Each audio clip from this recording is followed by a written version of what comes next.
In a story that has yet to be confirmed publicly, according to the Pro Wrestling Torch, Kevin Kelly, who was brought in to be the lead play-by-play voice for AEW Collision last summer, before being relegated to second-string duty next to Tony Schiavone, has been fired from AEW. He was removed from the roster page this week, which got people talking, and then when Collision aired last night, he was not there. It was Tony Schiavone and Nigel McGuinness handling the announcing by themselves. It had been a three-man booth recently after they added Schiavone. According to the Torch and their sources, it was Kelly's post on social media last weekend that cost him his job. And for those who don't know, he went on Twitter and he accused Ring of Honor announcer Ian Riccaboni, the man who actually recommended him for the Collision job in the first place, accused Ian of libel and of sabotaging his career. I think his mistake was starting drama the weekend of Sting's retirement match. I think that's what did him in. This company has been filled with constant drama, and I think he picked the wrong weekend to cause drama, and that's why he's out of a job. On Twitter, he was replying to people and said, "When you go out of your way to intentionally mischaracterize my raising awareness of the global horrors of child trafficking to a fringe conspiracy theory that everyone knows is bullshit, in order to hurt my career and standing in the industry, that at the very least is libelous." Now he is talking about the movie The Sound of Freedom, which people say has QAnon ties. I'm not getting into the political aspect of this because I have no interest in getting into that. There are plenty of people working for AEW right now and WWE that share the same views that Kevin Kelly has if you follow his social media. What he is referring to is someone leaked screenshots of messages posted on a Discord server last summer by Ian Riccaboni criticizing Kevin Kelly. And Ian admitted to the Observer later on that the posts were his. But he didn't realize the posts were not private, and he claimed he didn't know how Discord worked, and he thought it was private, and it ended up not being private. In the posts, he criticized Kevin Kelly's promotion of, quote, QAnon movies, that had he known he was going to be doing that, he might have made a different recommendation to management for the play-by-play position on Collision.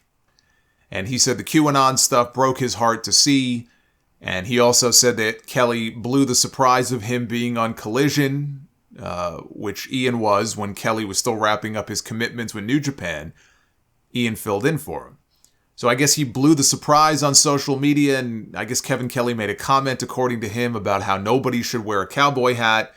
The same day it was announced that Ian would be filling in, and I think he was wearing in fact, I know he was wearing a cowboy hat on TV. I think that was when they were on their swing through Canada.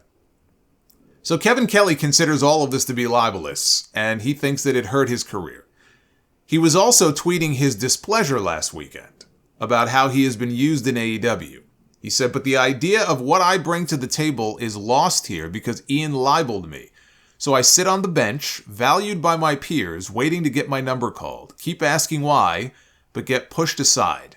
It's okay, because there is no one better than me. Ask the ones that know, and they will tell you." The Torch said that his performances were seen as subpar within AEW, including by Tony Khan, apparently, since Tony Schiavone was called to take over the lead role a few months ago. Tony Schiavone has talked about wanting to do more play-by-play. He talked about this a few months ago, and he went to Tony Khan a while back and told him this. And Schiavone figured that, if anything, he would get the play-by-play spot on Rampage. Then Tony gave him the spot on Collision instead. So yes, I think it's safe to assume that Tony Khan was less than enamored by the job that Kevin Kelly was doing. You know, it takes a lot to get fired by AEW. I was surprised to read that they fired him. This was not the Kevin Kelly that I thought was so great on those New Japan shows a few years ago. There was clearly a learning curve at first when he came in. His familiarity with the talent and the stories was not great when AEW first brought him in.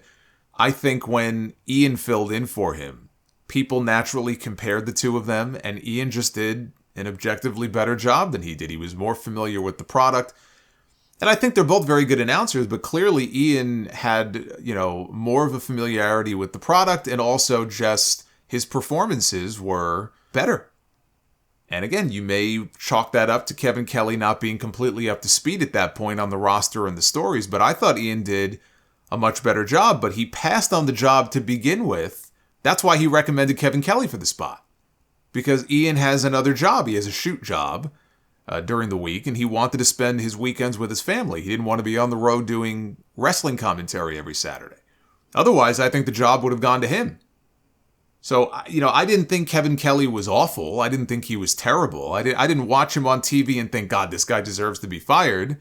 And frankly, I didn't see him getting the kind of heat that someone like Kevin Patrick was getting on Monday Night Raw. Kevin Patrick was being eviscerated on social media every single week because Kevin Patrick was not a good fit for that lead play-by-play role on Raw. I also didn't think the WWE was going to fire the guy. I figured they would find another role for him, because he had done other stuff. He had done backstage stuff. He had done pre-show panel type stuff, and they just got rid of him altogether. But he was never a good fit for that spot. I didn't see people going off on Kevin Kelly the way that they were going off on Kevin Patrick or Adnan Virk or any of these other people that were, tried out for the announced position on Raw.